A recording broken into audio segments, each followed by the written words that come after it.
Hello students, today we will start chapter number 1, chemical reactions and equations. So before studying the reactions and its types, we should know about the changes that you have done in the previous classes, that there are two types of changes, physical change and chemical change. Physical change is the change in which no new substance is formed, and the chemical change is the change in which some new substances are formed. And what is the meaning of chemical reaction here? The chemical reactions are the processes in which new substances with new properties are formed. That means in which there is a chemical change. Let's see the activity 1.1, which is included in chapter 1.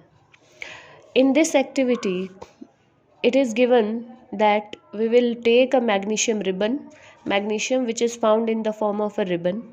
When we burn this magnesium ribbon in the presence of air or oxygen, then it will form magnesium oxide. And this magnesium oxide is in the form of ash. Okay? Magnesium which is found in the form of ribbon, it burns with the dazzling white flame. These are some points to remember, that it burns with dazzling white flame and it changes into magnesium oxide.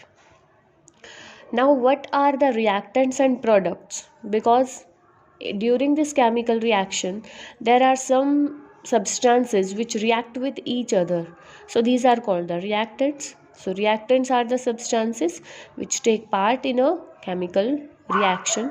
Just like in this reaction, magnesium and oxygen, these are the reactants. And what is the product? The new substances which are produced as a result of a chemical reaction are called products, just as the magnesium oxide in this reaction acts as a product. Now what are the characteristics of chemical reactions? कैसे पता लगता है कि कोई chemical reaction हुई है?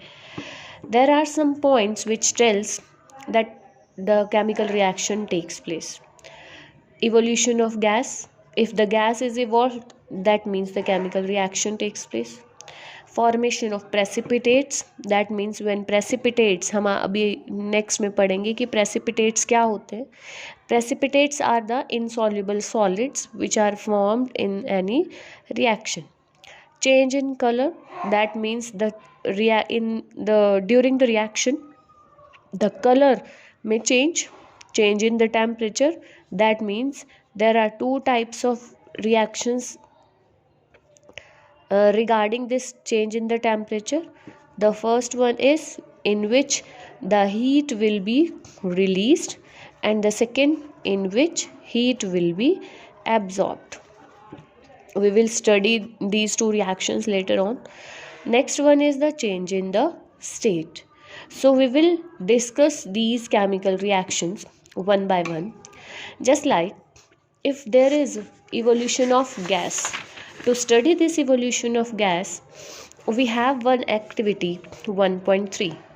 During this activity, what we should do, that when we add zinc granules in sulfuric acid, or when we add some concentrated sulfuric acid in zinc granules, then we will observe some bubbles in the reactions or gas in the reaction, and that gas is hydrogen gas.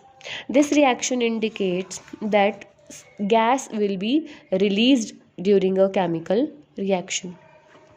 One more activity 1.2, in which we can see the change in the color or the formation of precipitates both.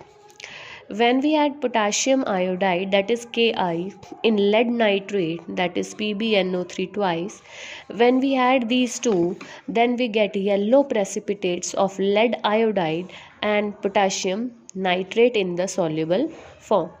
So this reaction tells that the color can be changed in the reaction, as well as the precipitates will be formed. Now what is the meaning of chemical equation? Chemical equation is the method of representing a chemical reaction with the help of symbols and formula of the substances involved in it is known as a chemical equation. Means how can we represent a chemical reaction using the symbols and formulas of the atoms included in this reaction. Suppose we have two reactants which I am representing these with R, and after reacting these two reactants, two products will be formed and I am representing them as PP. For example, when we add hydrogen and oxygen, then water will be formed and we can write down this reaction as H2 plus O2 gives H2O. Now, what is the balanced and unbalanced chemical equation? As the name indicates that it is balanced.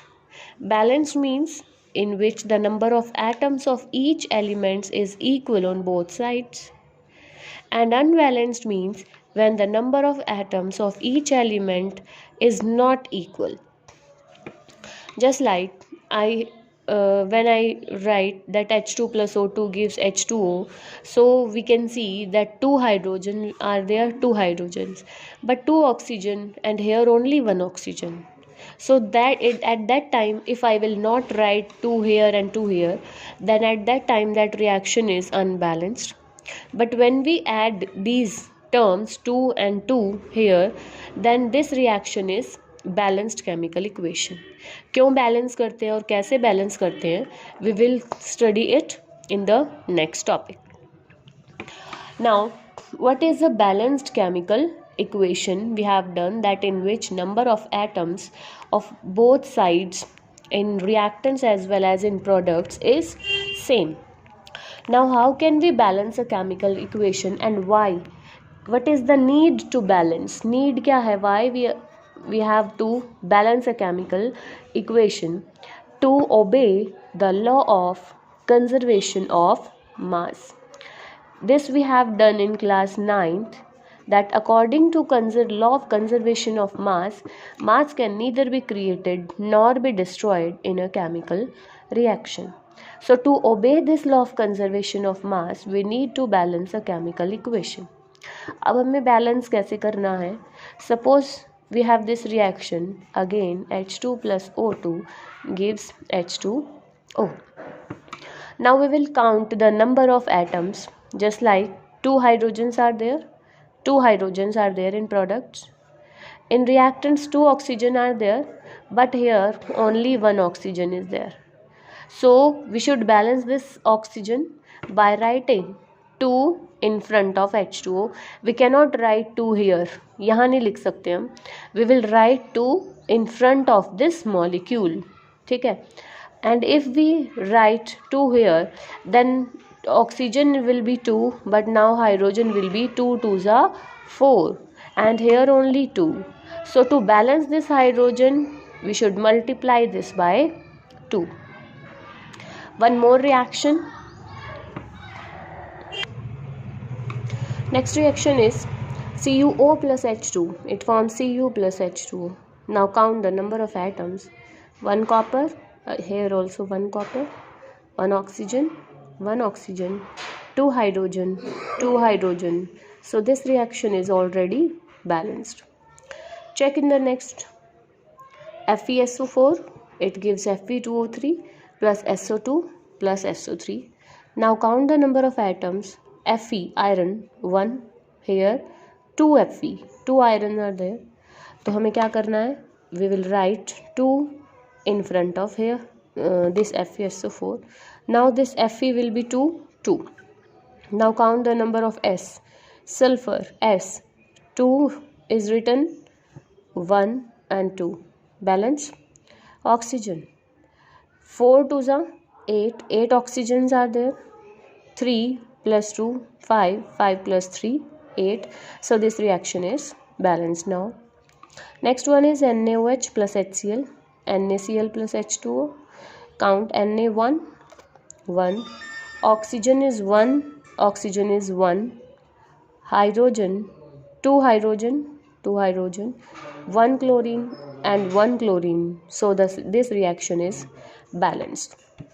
So in this way you can balance all the reactions by counting the number of atoms in reactants as well as in products.